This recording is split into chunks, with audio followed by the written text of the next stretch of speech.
नमस्कार, जय हिंद दोस्तों। आप सभी का स्वागत है हमारे YouTube चैनल योगी क्लासेस में।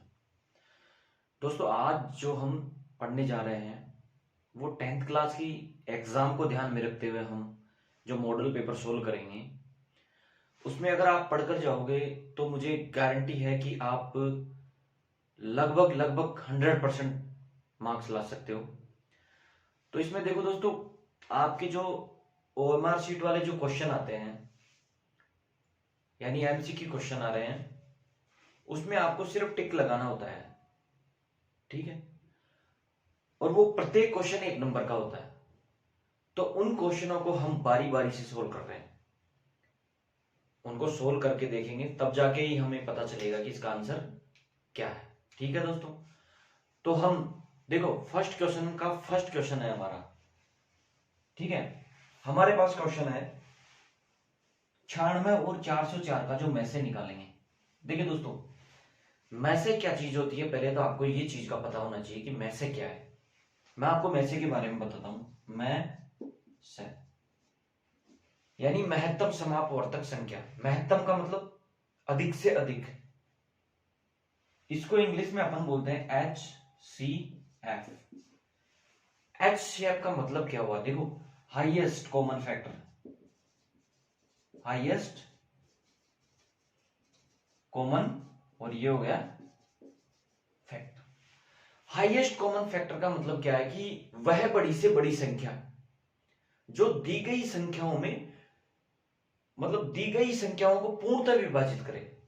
जैसे मान लो हमारे पास कोई भी संख्या है, जैसे 12 है, 30 है, 60 है, ठीक है।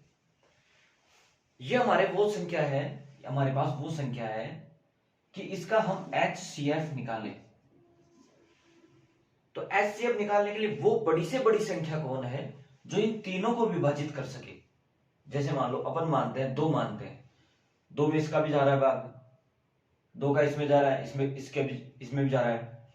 4 मानते हैं, देखो 4 का 12 में भाग जा रहा है, परंतु 30 में 4 का भाग नहीं जा रहा, ठीक है। 5 मानते हैं, 5 का 12 में नहीं जा रहा।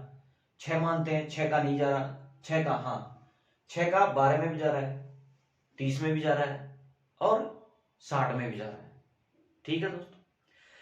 अपन आगे देखते हैं, 6 से ऊपर कोई संख्या है, 7 भी नहीं है, 8 नहीं है, 9 भी नहीं है, 10 भी नहीं है, 11 भी नहीं है और खुद 12 भी नहीं है।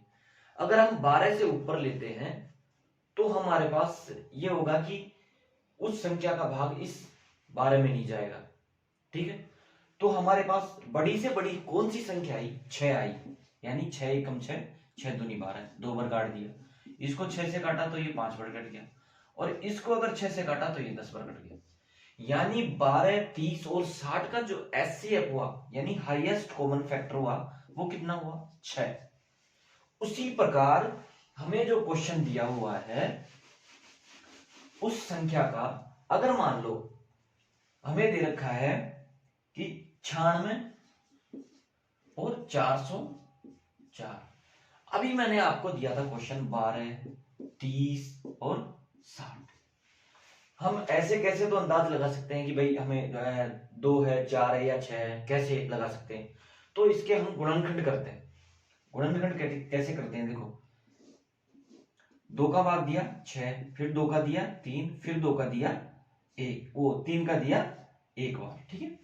इसके फिर हमने गुणनखंड किए 30 के, तो 2 का दिया 15, 3 का दिया 5 और 5 का दिया 1। फिर हमने 60 के गुणनखंड किए 2, 30, 2 का दिया 15, फिर 3 का 5 और 5 का दिया 1, ठीक है। अब हमें इनमें से वो कॉमन चीज निकालनी होती है जो सभी में हो। देखो 2 यहां भी है, 2 यहां भी है और 2 यहां भी है, ठीक है। तीनों में 2 है। 3 यहां भी है, फिर 3 यहां भी है और 3 यहां भी है। अब देखो और चीज 5 यहां है पर यहां नहीं है, 2 यहां है, यहां नहीं है, यहां है। तो हमें सिर्फ जो कॉमन चीजें मिली हैं वही हमारा HCF होगा। कितना, एक तो तीनों 2 को मिला के 1, 2 तो ये ले लिया अपन ने, और इन तीनों 3 को मिला के अपन ने 1, 3 ये ले लिया। तो हमारा वही HCF कितना हुआ, 6। इसका हाईएस्ट कॉमन फैक्टर क्या हुआ, 12, 30 और 60 का 6 हुआ। इसी प्रकार हम 94, 96 और 404 का फैक्टर निकालते हैं। ठीक है, देखो इसका अगर हम गुणनखंड करेंगे तो कितना आया, देखो 2 का भाग दिया तो कितना 4, 48, फिर 2 का दिया 24, फिर 2 का दिया 12, और फिर 2 का देंगे 6, फिर 2 का देंगे 3 और 3 का देंगे, ये इसके गुणनखंड हो गए। इसमें देंगे अपन 2 का देंगे, कितना है 202, फिर 2 का देंगे 101। अब 101 ऐसी संख्या है जिसमें सिर्फ 101 का भाग जाता है, बाकी कोई संख्याओं का भाग नहीं जाता, तो इसमें 101 का भाग दिया तो ये आ गया 1। अब देखो यहां से हमें कॉमन चीजें लेनी होगी, एक तो कॉमन चीज ये हो गई और एक कॉमन चीज ये हो गई। इसके बाद देखो एक ये हो गया और एक ये हो गया, बाकी 101 इसमें है नहीं, तो हमारे पास सिर्फ इसका क्या आया 2 गुणा 2 बराबर 4, यानी इसका जो एचसीएफ निकाला अपन ने वो कितना आया 4 है। ठीक है दोस्तों, एचसीएफ इसी प्रकार हम सभी संख्याओं का कोई सी भी हमें संख्या दे दे उसका हम एचसीएफ निकाल सकते हैं। अब अपने पास जो नेक्स्ट क्वेश्चन है वो ये है, देखो हमारे पास ने यदि बहुपद px बराबर, यानी बहुपद दे रखा है हमें px बराबर एक्स स्क्वायर माइनस 2x और माइनस के 15। देखो दोस्तों इसमें क्या होता है, ये हमें द्विघात समीकरण होता है। बहुपद का मतलब एक से अधिक पद, यानी इसमें एक से अधिक पद है तो यानी द्विघात समीकरण है। अगर यहाँ घात 3 होती तो ये त्रिघात समीकरण होता। ठीक है, तो द्विघात समीकरण में देखो हमें हमेशा देखो एक तो ये होता है, ये तो होता है हमारा अचर पद, अचर पद, ये होती है हमारी x का गुणांक, और ये होता है यहां पे एक्स स्क्वायर का गुणांक। ठीक है, यहां एक के साथ में एक्स स्क्वायर के साथ में एक मल्टीप्लाई हो रहा है पर हमें दिख नहीं रहा। ठीक है, परंतु यहां हम एक मानते हैं। यहां देखो ये 2x है, यहां x का गुणांक कितना है 2 है, और यहां ये अचर पद है यानी माइनस के 15। हम हमेशा इनको चिन्ह सहित लेंगे, या अगर ये माइनस का है तो इसे माइनस में लेंगे, प्लस का है तो प्लस में लेंगे। ठीक है, तो हमारे पास एक सूत्र है दोस्तों कि जब भी हम द्विघात समीकरणों में द्विघात समीकरण में शून्यांकों का गुणनफल और शून्यांकों का योग निकालते हैं, उसका सूत्र क्या होता है, देखो शून्यांकों का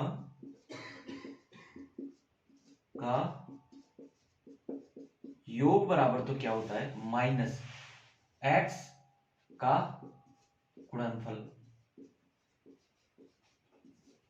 बटे अचर पद। और अगर गुणन की बात करें, शून्यांकों का वही गुणन की बात करें तो ये देखो अचर पद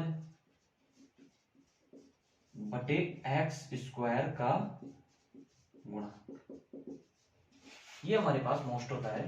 ठीक है, शून्यांकों का योग की बात करें माइनस का एक्स, दो माइनस तो ये फॉर्मूले में है, अगर एक्स के गुणांक के साथ माइनस है तो माइनस लगाए। देखो अब यहां कितना है माइनस, ठीक है, और माइनस के 2 बटे अचर पद कितना है माइनस के 15, ये माइनस माइनस 15 प्लस हो गया तो ये 2 बटे 15 यानी माइनस का, क्योंकि नीचे माइनस है, यहां गुणांक पूछ रहा है तो देखो अचर पद कितना है माइनस के 15, एक्स स्क्वायर का गुणांक कितना है 1, तो 1 लिख दिया यानी ये माइनस 15।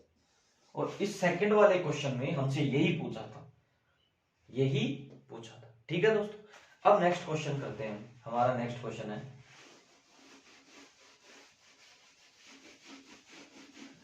नेक्स्ट क्वेश्चन क्या है हमारा, यदि 2, 3, 4, 5, 6 का औसत माध्य क्या होगा। देखो 2 दे दिया हमें, 3 दे दिया, 4 दे दिया, 5, 6, ठीक है, ये दे दिया हमें, इनका औसत माध्य क्या होगा। माध्य निकालने का सूत्र क्या होता है दोस्तों, माध्य बराबर राशियों का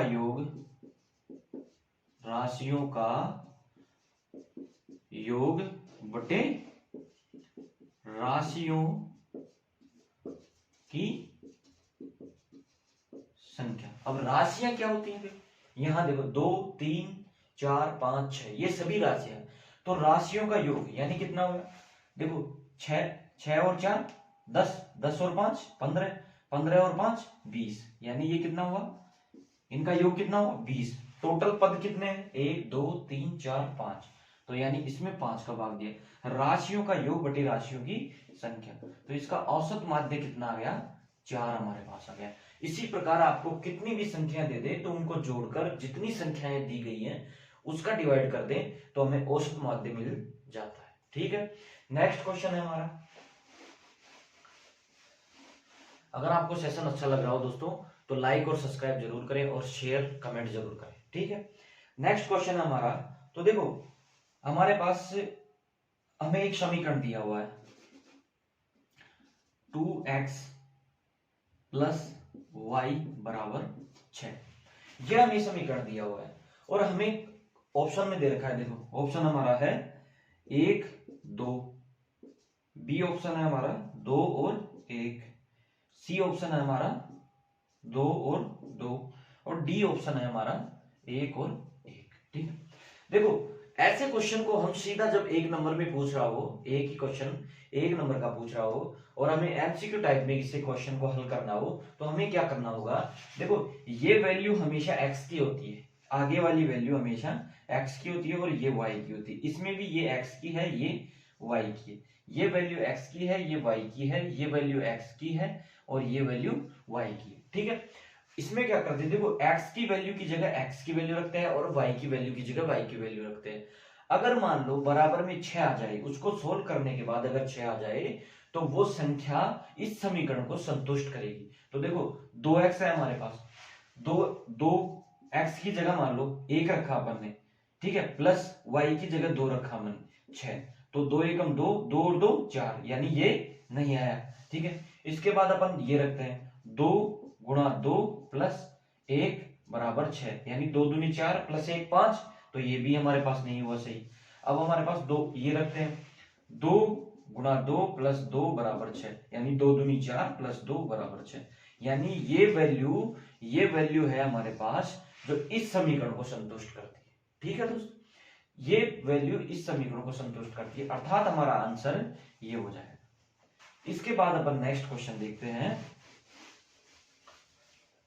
इसके बाद नेक्स्ट क्वेश्चन है हमारे पास। देखो हमारे पास एक 5th वाली प्रश्नावली है हमारी, उसमें क्या होता है समांतर श्रेणी। देखो समांतर श्रेणी क्या होती है, समांतर श्रेणी ये होती है कि समान अंतर हो। देखो जैसे मान लो अपन 1 2 3 4 5 6 ऐसे करके आगे तक चल रही है। ठीक है, इसमें हमने देखा कि समांतर श्रेणी क्या होती है, तो समांतर से समान अंतर होना चाहिए, यानी सेकंड वाले पद में से अगर हम माइनस कर दे फर्स्ट वाले पद को सेकंड वाले पद में, देखो यहां से लेके इसके लिए ये वाला सेकंड पद हो गया, इसके लिए ये वाला सेकंड पद हो गया, इसके लिए ये वाला सेकंड पद हो गया, तो इसके लिए कौन सा हुआ 2, तो 2 माइनस 1 बराबर 1। ठीक है, और देखो प्रथम पद कौन सा होता है, हमेशा समांतर श्रेणी का जो प्रथम पद होगा वो पहले वाला पद ही होगा, ये 1 होगा, यानी 1 हो गया, सेकंड पद ये हो गया।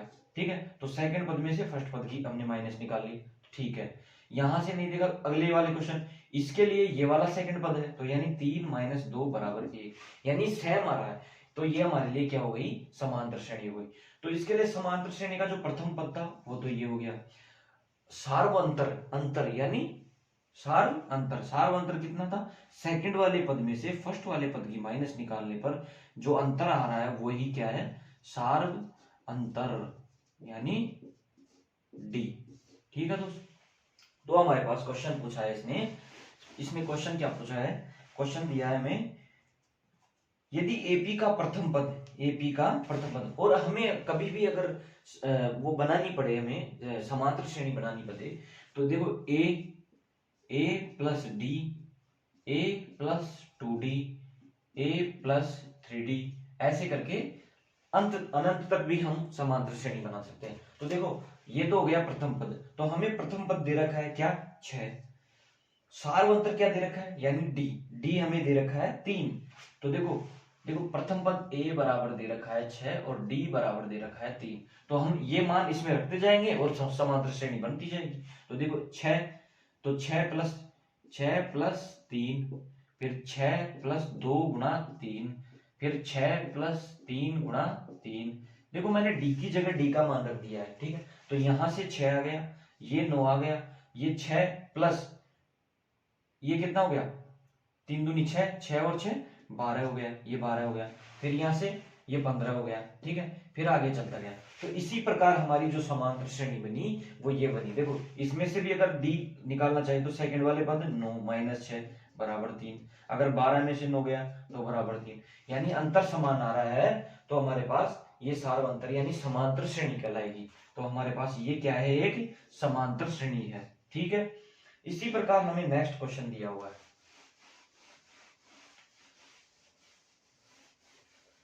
इसी प्रकार हमें नेक्स्ट क्वेश्चन दिया हुआ है दोस्तों कि देखो बिंदु हमारे पास दे रखा है, एक बिंदु दे रखा है हमें ए, कौन सा दे रखा है 4 और 0, और एक बिंदु दे रखा है बी हमारे पास 0 और 4। तो देखो हमें इस क्वेश्चन को अगर हल करेंगे तो देखो कैसे करेंगे, हमें हमेशा दे रखा है जब भी कोई दो बिंदु दे और उनके बीच की दूरी निकालने के लिए बोले तो x वाले पद को x में जोड़ दो, बटे 2 कर दो, और y वाले पद को y में जोड़ दो और बटे 2 कर दो। देखो ये तो क्या है x वाला पद, ये क्या है y वाला पद, ये क्या है x वाला पद और ये है y वाला पद, ठीक है। तो x1 है ये x2 है, ये y1 है ये y2 है, ठीक है। तो देखो इन दोनों को जोड़ो x प्लस x2 यानी 4 प्लस, देखो इसका सूत्र क्या है, देखो x1 प्लस x2 बटे 2 और y1 प्लस y2 बटे 2।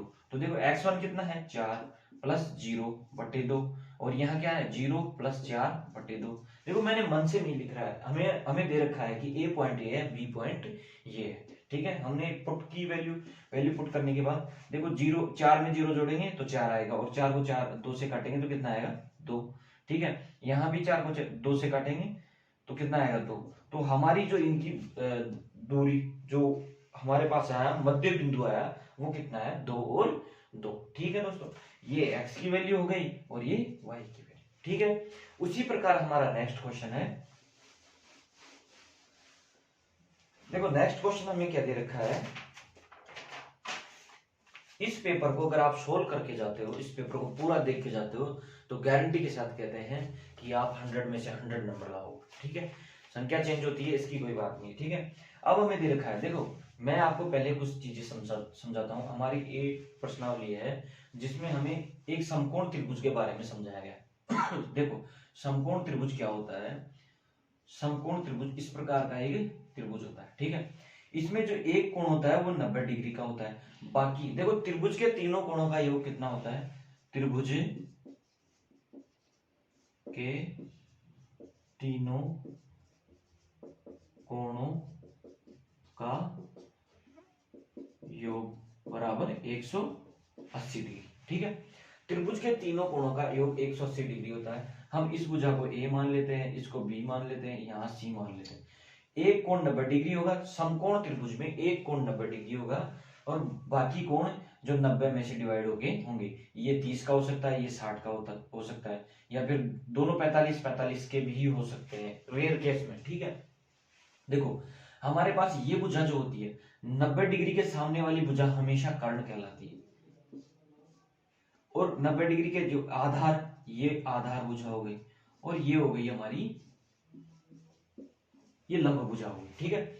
90 डिग्री के सामने वाली भुजा कर्ण कहलाई, इसके नीचे वाली भुजा आधार होगी और ये लंब होगी। देखो हमें पाइथागोरस प्रमेय जो समकोण त्रिभुज पे लागू होती है, पाइथागोरस प्रमेय वो क्या होती है, देखो देखो ये होती है कर्ण का स्क्वायर बराबर आधार का स्क्वायर प्लस लंब का स्क्वायर। कर्ण क्या है हमारी ए सी का स्क्वायर बराबर आधार क्या है अपना बी सी का स्क्वायर प्लस ए बी का स्क्वायर, ठीक है। देखो हमें दे रखा है कर्ण का स्क्वायर बराबर आधार का स्क्वायर प्लस लंब का स्क्वायर, यानी ये हमने इसमें ये वैल्यू पुट कर दी। अब देखो इससे हमें क्या मिलता है कि हमारे पास एक फॉर्मूला है लाल बटा कक्का, एल ए एल बटे के ए, लाल बटा कक्का। लाल बटा कक्का मतलब क्या है, देखो लंब, एल का मतलब लंब, लंब बटे कर्ण, यानी ये वैल्यू जो होगी लंब बटे कर्ण ये तो होगी साइन थीटा की, ठीक है। और ये आधार बटे जो कर्ण होती है, आधार बटे कर्ण ये होगी हमारे पास कोस थीटा की, और जो लंब बटे आधार होगी, लंब बटे आधार होगी ये हमारे पास होगी टेन थीटा की, ठीक है दोस्तों। ये हमारे पास हमें वैल्यू दे रखी है। जैसे अगर मान लो हमें इस क्वेश्चन में दिया हुआ है कि कोस ए बराबर तो क्या दे रखा है, कोस ए, यानी अगर मान लो हम यहाँ ए ना मान के अगर यहाँ भी मान ले तो भी कोई फर्क नहीं पड़ता। तो देखो हमारे पास जो क्वेश्चन है उसके अनुसार हम डायग्राम बनाते हैं। देखो ठीक है, अगर क्वेश्चन के अनुसार हम डायग्राम बनाए तो देखो ये हमारा डायग्राम होगा। तो ये भुजा ए बी सी, तो ये 90 डिग्री हो गया। हमें क्वेश्चन दे रखा है कि कोण बी, यानी यहां से ऐसे कर लेते हैं, देखो ए, ये बी हो गया और ये सी हो गया। ठीक है, हमें दे रखा है कोण बी बराबर 90 डिग्री है। ठीक है, मान गए भाई कोण बी बराबर, और कोस ए बराबर हमें दे रखा है 3/5। तो मैंने अभी आपको सिखाया था LAL बटे KA। तो कोस ए का मान क्या होता है, ये वाला आधार, ऊपर की वैल्यू आधार होगी, नीचे की वैल्यू कर्ण होगी, यानी ये तो आधार हो गया और ये हो गई कर्ण की वैल्यू। आधार कितना 3, कर्ण कितना 5। अभी मैंने कर्ण ये 5 हो गई। अभी मैंने आपको जो पाइथागोरस प्रमेय सिखाया था कि कर्ण का स्क्वायर सिखाया था कि कर्ण का स्क्वायर बराबर आधार का स्क्वायर प्लस लंब का स्क्वायर। अगर हमें कर्ण और आधार दे रखी है और लंब निकालना है तो लंब का स्क्वायर बराबर कर्ण का स्क्वायर माइनस आधार का स्क्वायर, यानी लंब कितना है अपना BC का स्क्वायर बराबर कर्ण का स्क्वायर कितना हो गया 5 का स्क्वायर कितना हो गया 25 प्लस 3 का स्क्वायर कितना हो गया 9। तो यानी ये हो गया हमारे पास, देखो ये हमारे पास कितना हो गया 25 प्लस 9 बराबर 25, नहीं दोस्तों ये माइनस आएगा ना यहाँ, तो माइनस ले लिया 25 माइनस 9 और ये हो गया लंब का स्क्वायर। तो लंब बराबर यहाँ 25 में से 9 गया तो 16, और 16 का अंडर रूट कितना होता है 4, यानी हमारे पास जो वैल्यू आ गई वो लंब की वैल्यू आ गई 4। अब हमसे पूछा क्या है, देखो अब तक तो हमने सिर्फ क्वेश्चन सोल्व किया है कि क्वेश्चन में हमें क्या दे रखा है। अब हमें पूछ रहा है कि साइन ए के मतलब क्या है LAL बटा KA। देखो साइन की वैल्यू निकालने के लिए हम लंब बटे कर्ण लिखेंगे। तो लंब कितना अपना 4 बटे कर्ण कितना है 5। तो ये हमारी साइन ए की वैल्यू है और यही हमसे पूछा गया था, यही हमारा आंसर। ठीक है दोस्तों, क्वेश्चन को ध्यान से पढ़िए, जैसे बता रहा हूं वैसे वैसे पढ़ते चलिए। ठीक है, नेक्स्ट क्वेश्चन है हमारा देखो नेक्स्ट क्वेश्चन है कि किसी मीनार की छाया की ऊंचाई के बराबर, किसी मीनार की छाया इसकी ऊंचाई के बराबर हो तो सूर्य का उन्नयन कोण कितना होगा। देखो हमें जो समकोण त्रिभुज दे रखा होता है उसमें क्या होता है दोस्तों कि हमेशा तो एक कोण 90 डिग्री का होगा और इसके सामने वाली भुजा जो कर्ण होगी, ठीक है, बाकी जो भुजाएं बराबर भी हो सकती हैं। ठीक है, अगर मान लो जब बाकी दोनों भुजाएं अगर बराबर हैं तो एक कोण तो 90 डिग्री ये हो गया। अगर बाकी दोनों भुजाएं बराबर हैं तो हम जो बाकी कोण बचा है 90 डिग्री, त्रिभुज के तीनों कोणों का योग कितना होता है 180 डिग्री। अगर 180 में से 90 डिग्री एक कोण हो गया तो बचा कितना 90 डिग्री। तो 90 में से अगर दोनों भुजाएं बराबर हैं तो इसको कोण को भी हम आधा आधा कर देते हैं, यानी 45 डिग्री। तो अगर किसी मीनार की ऊंचाई, ये मीनार है, ये मीनार हो गई, मीनार की ऊंचाई, इसकी छाया की लंबाई, छाया जब भी हम चलते हैं तो हमारी भी छाया परछाई बनती है।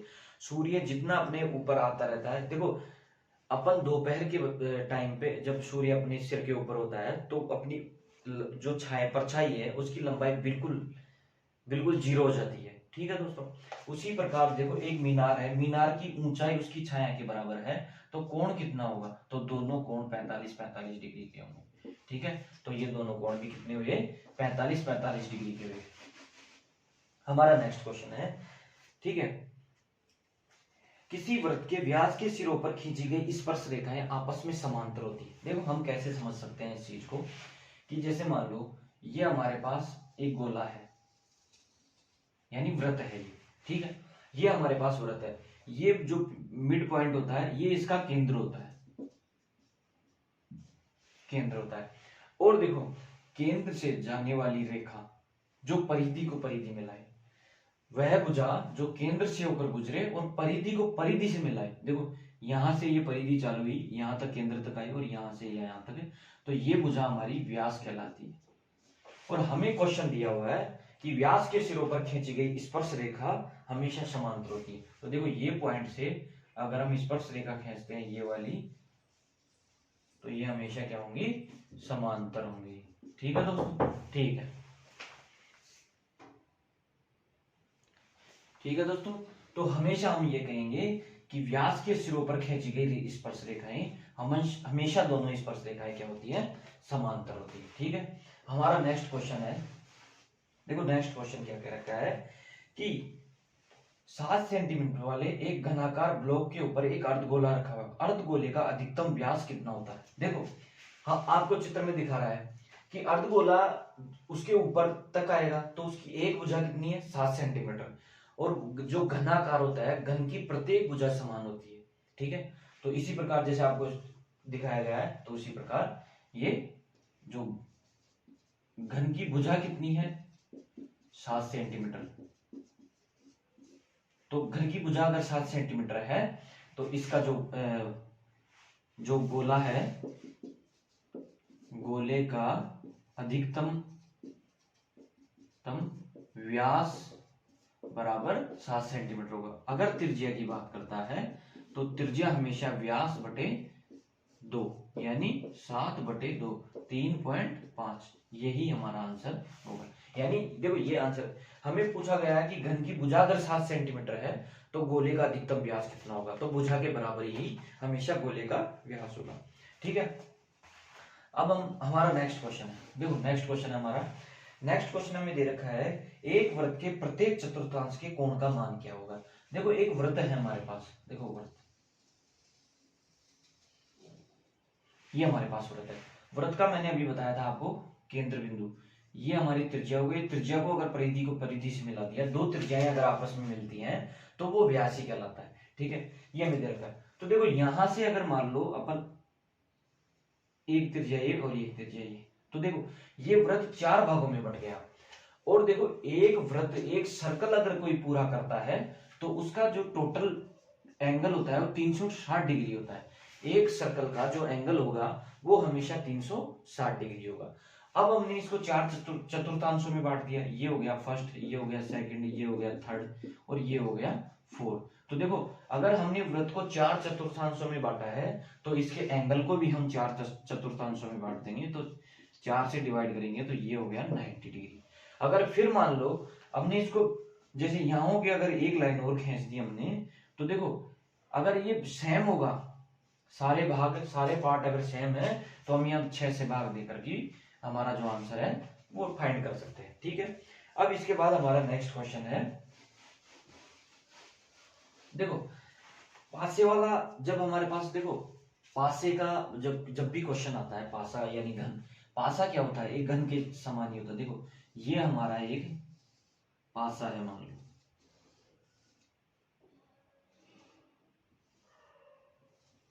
ये हमारा एक पासा, इसकी देखो चारों तरफ कितनी फलक होती है, ये 6 ही फलक होती है। तो उसके ऊपर जो अंकित होता है वो 1 2 3 4 5 और 6, अधिकतम अंक जो पासे के ऊपर होता है वो सिर्फ 6 होता है। और हमसे क्वेश्चन में पूछा गया है कि 6 से अधिक अंक आने की संभावना कितनी है। अगर मान लो हम एक पासे को उछालते हैं तो 6 से अधिक अंक आने की संभावना कितनी है, तो देखो अधिकतम ही हमारे पास पासे के ऊपर सिर्फ 6 अंक होता है, तो हम क्या बताएंगे कि अधिकतम अंक आने की संभावना 0 है। ठीक है, अगर हमसे 2 पूछ लेता, 3 पूछ लेता तो ये अलग बताते। ठीक है, 2 कितनी बार आता, सिर्फ एक बार आ सकता था, तो 1 बटे टोटल परिणाम कितने 6, तो 1/6, 1/6 बार। लेकिन उसने पूछा ही है कि 6 से अधिकतम अंक आने की, तो 6 से अधिकतम अंक तो पासे के ऊपर होता ही नहीं है। इसी प्रकार हमारे पास एक समांतर श्रेणी दे रखी है, तो समांतर श्रेणी में देखो मैंने आपको कुछ टॉपिक्स तो बताए थे, लेकिन उसका पद निकालना होता है कि हमसे पूछ ले कि 11वां पद निकालो, 10वां पद निकालो, तो जो पद निकालने का जो सूत्र है वो है ए एन बराबर a plus n minus 1 into d. देखो मैंने आपको ये बताया था प्रथम पद, क्या था, प्रथम पद, और ये बताया था देखो इसके बारे में हमने जिक्र नहीं किया, ये बताया था हमने सार्व अंतर, ये हमने सार्व अंतर बताया। एन क्या है? वह पद जो हमसे पूछ रहा है वो वह पद, यानी उस समांतर श्रेणी में कितने पद हैं, तो वह पद एन का मान कितना होगा, वह पद। तो हमसे पूछ रखा है, देखो हमें क्वेश्चन दे रखा है, क्वेश्चन दिया है इसने -3, ठीक है, -1/2, फिर दे रखा है 2, इसके बाद पूछा है हमसे तो कि 11वां पद क्या होगा, 11वां पद क्या होगा। तो देखो मैंने आपको बताया था ये हमारा हो गया प्रथम पद, ये हो गया प्रथम पद यानी ए, प्रथम पद, ठीक है। ये हमारा हो गया सेकंड पद में से अगर फर्स्ट पद की यानी -1/2 माइनस, ये माइनस इसके साथ है ही, इसकी अगर बाकी निकालेंगे तो -1/2 + 3 यानी लघुत्तम लेंगे, इसके नीचे एक मानेंगे 2 का भाग 2 में दिए एक बार, एक को 1 से गुणा किया -1 प्लस 1 का भाग 2 में दिया 2 बार, 2 दिया 6 यानी यहाँ 6 गया। तो हमारा सार्व अंतर जो आया देखो प्लस का 6 है और माइनस का 1 है, तो यहाँ आएगा 5/2, ये हमारा क्या है, सार्व अंतर। अब हम क्वेश्चन में देखो कैसे करेंगे, ये हमारा फॉर्मूला था a बराबर a plus n minus 1 into D, तो a n बराबर यानी a 11 बराबर a का मान कितना है -3 प्लस n का मान कितना है 11वां पद -1 गुणा d का मान कितना है 5/2। देखो हमें क्वेश्चन दे रखा था कि देखो हमें क्वेश्चन ने क्या दिया था, क्वेश्चन ने दिया था हमें, ये हमें समांतर श्रेणी दे रखी थी और इसने पूछा था कि इसका 11वां पद क्या होगा।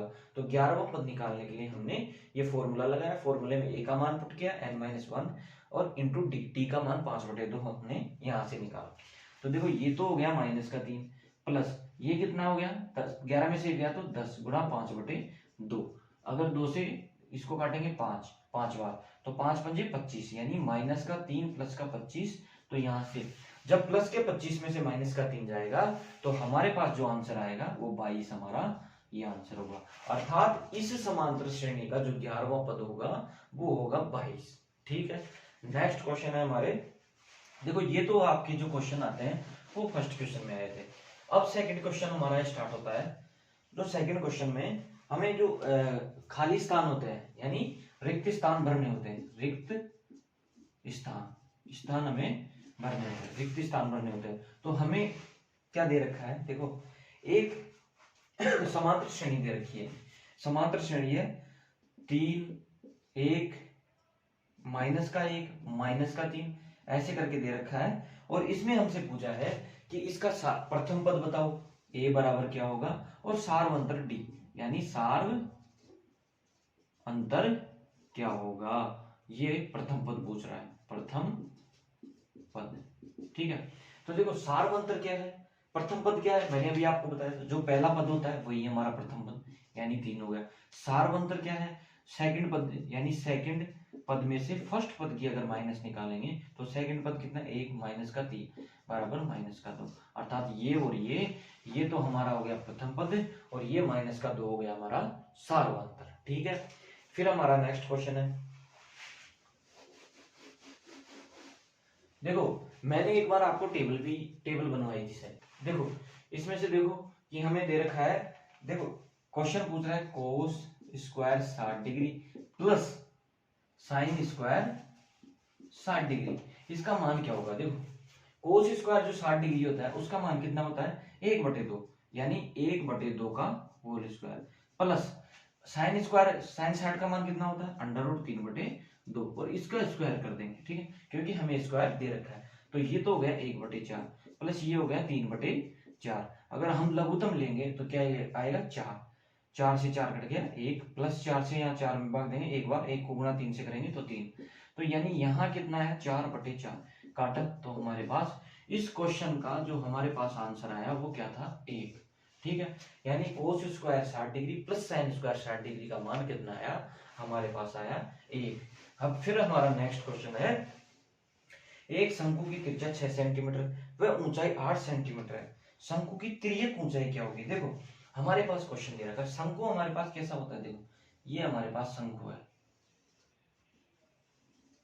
इस प्रकार से ये शंकु होते हैं। जैसे बच्चों के बर्थडे मनाते हैं तो बर्थडे के ऊपर जो टोपी लगाते हैं वो हमारे पास शंकु के आकार की होती है। देखो यहाँ से ये मिड पॉइंट होता है शंकु का, यहाँ से यहाँ तक जो भुजा होती है वो होती है इसकी त्रिज्या, और ये ऊंचाई होती है, इसको बोलते हैं ऊंचाई, ऊंचाई बराबर h, और ये होती है हमारी यानी त्रियक, त्रियक ऊंचाई, ये होती है हमारी त्रियक ऊंचाई। अब देखो हमें दोस्तों और बाकी को भूल जाना है, और इसको देखो, इसको देखो, अगर इसको देखोगे तो आपको एक ये समकोण त्रिभुज नजर आ रहा होगा, ठीक है। तो इस क्वेश्चन में हमें दे रखा है कि शंकु की त्रिज्या 6 सेंटीमीटर है, शंकु की त्रिज्या 6 सेंटीमीटर है, ऊंचाई कितनी 8 सेंटीमीटर है।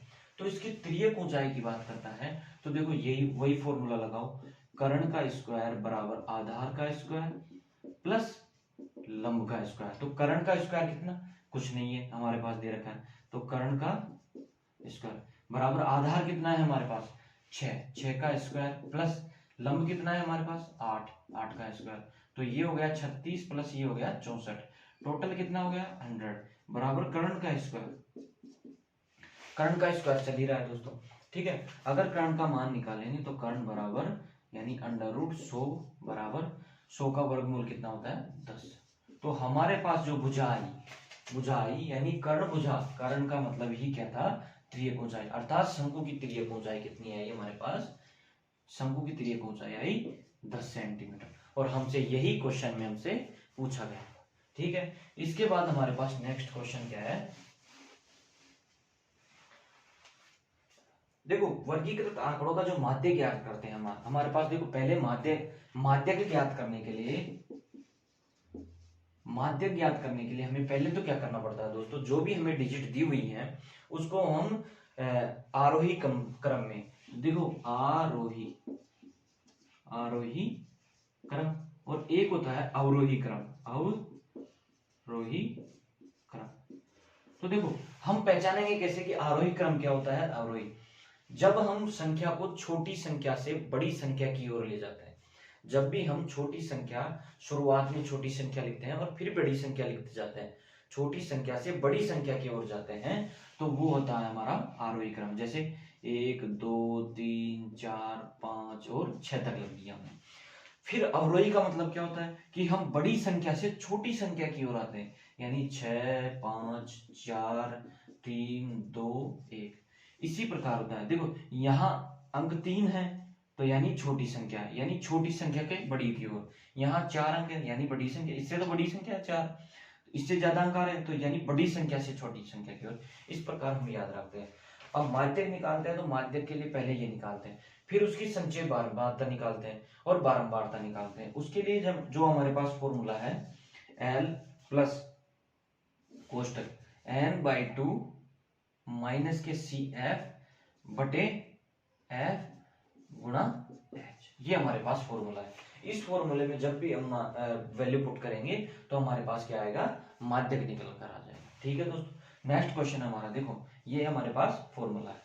हमारे पास नेक्स्ट क्वेश्चन है, देखो इसमें दे रखा है कि उस प्रेक्षण का मान जिसकी बारंबारता सबसे अधिक होती है, जिसकी अगर बारंबारता अधिक हो, जिसकी बारंबारता अधिक हो क्या कहलाता है, देखो जैसे मान लो मैंने ले 2 5 2 3 7 2 9 2 ये लिख दिया मैंने, तो देखो इसमें सबसे ज्यादा अंक कौन सा आ रहा है। अगर आपसे मैं पूछूं कि इस श्रेणी की जो बारंबारता है वो क्या है, तो इसमें सबसे अधिक अंक कौन सा आ रहा है, 2 देख, एक तो यहाँ आ रहा है, एक यहाँ आ रहा है, एक यहाँ आ रहा है और एक यहाँ आ रहा है, तो हमारे पास इसकी जो बारंबारता होगी वो क्या होगी 2। तो बारंबारता क्या होती है, वही होता है, नहीं बारंबारता यानी किसी अंक का अगर बारंबार आना बहुलक कहलाता है, क्या कहलाता है, बहुलक कहलाता है। अब ये इस श्रेणी के लिए ये क्या हो गया, बहुलक हो गया। तो किसी संख्या का बार बार आना उस श्रेणी के लिए वो बहुलक कहलाता है, ठीक है। फिर हमारा नेक्स्ट क्वेश्चन है, देखो दोस्तों मैंने अभी आपको सिखाया था कि हमारे पास जब भी एक गोला होता है, एक गोला है, मान लो ये गोला है, घड़ी और गोला दोनों एक समान होते हैं, ठीक है। इसमें जो एंगल होता है वो 360 डिग्री का होता है, घड़ी में भी 360 डिग्री का होता है और गोले में भी 360 डिग्री का। जब भी हमारी कोई सी भी सुई, जैसे मान लो हमारे पास 3 सुई होती हैं, देखो घड़ी में 3 सुइयां होती है, एक तो ये छोटी सुई होगी, ठीक है, एक ये बड़ी सुई होगी और एक होती है इससे भी बड़ी सुई, इसको थोड़ी सी छोटी बना देते हैं और ये हो गई बड़ी सुई। जो बड़ी बड़ी सुई होती है हमारी वो तो होती है सेकंड की, ये हमारी होती है मिनट की और ये होती है हमारे हावर्स, ठीक है, यानी घंटे की।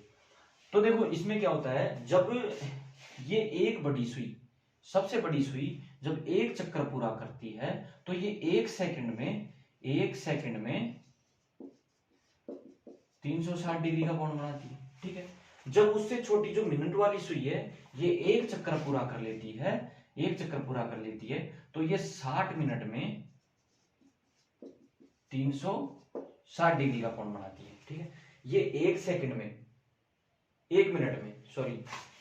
सेकंड वाली सुई एक मिनट में 360 डिग्री का, क्योंकि यहां से अगर मान लो यहां से ये बड़ी वाली सुई चली और यहां घूम के वापस यहां आ गई तो इसकी 1 मिनट कंप्लीट हो जाती है, तो 1 मिनट में 360 डिग्री का कोण बनाती है। कितने का? 360 का। जब मिनट वाली सुई होती है तो ये 60 मिनट में 360 डिग्री का कोण बनाती है, और जो घंटे वाली सुई होती है ये 12 घंटे में 360 डिग्री का कोण बनाती है, ठीक है। तो हमसे पूछा गया है कि घड़ी की मिनट की सुई 1 मिनट में रचित कोण, देखो 60 मिनट में ये बनानी है 360 डिग्री का, 60 मिनट में अगर 60 मिनट में 360 डिग्री का कोण बना रही है तो 1 मिनट में कितने डिग्री का कोण बनाएगी? 360 बटे 60, 0 से 0 यानी 6 डिग्री का। 1 मिनट में कितने डिग्री का कोण बनाएगी? 6 डिग्री का, ठीक है दोस्तों। उसी प्रकार अगर हम घंटे की सुई से निकालें और मिनट की ये सेकंड वाली सुई से निकालें तो वो भी निकाल सकते हैं, ठीक है। बट हमें क्वेश्चन यही पूछा गया था। हमारा नेक्स्ट क्वेश्चन है, एक असंभव घटना की प्रायिकता। देखो प्रायिकता क्या होती है? प्रायिकता को हमेशा अपन एक मानते हैं कि प्रायिकता हमारे पास होगी, यानी प्रायिकता को हमेशा एक मानोगे। एक कैसे मानेंगे? जैसे हमारे पास किसी घटना के घटने की संभावना 50% है, हमने बोल दिया कि 50% है, तो देखो 50% का मतलब क्या हुआ? 50% का मतलब होता है 50% को हटाएंगे बटे में 100 लगाएंगे, यानी 1/2। यानी तो घटना क्या होती है? 50% की घटना का मतलब होता है 1/2, ठीक है। उसी प्रकार देखो 2 घटनाओं में से एक होगी, ऐसे बताया जाता है, ठीक है। तो देखो हमारे पास जो असंभव, मतलब क्या पूछ रहा है? एक असंभव घटना की प्रायिकता, असंभव घटना की जो प्रायिकता होगी ना वो बराबर होगी 0। और अगर संभव घटना की प्रायिकता, संभव घटना की प्रायिकता बराबर 1 होगी, ठीक है दोस्तों। देखो असंभव घटना की प्रायिकता 0 होगी, संभव घटना की प्रायिकता 1 होगी हमारे पास, ठीक है। उसी प्रकार हम नेक्स्ट क्वेश्चन करते हैं दोस्तों। देखो हमारे पास क्वेश्चन है, ठीक है।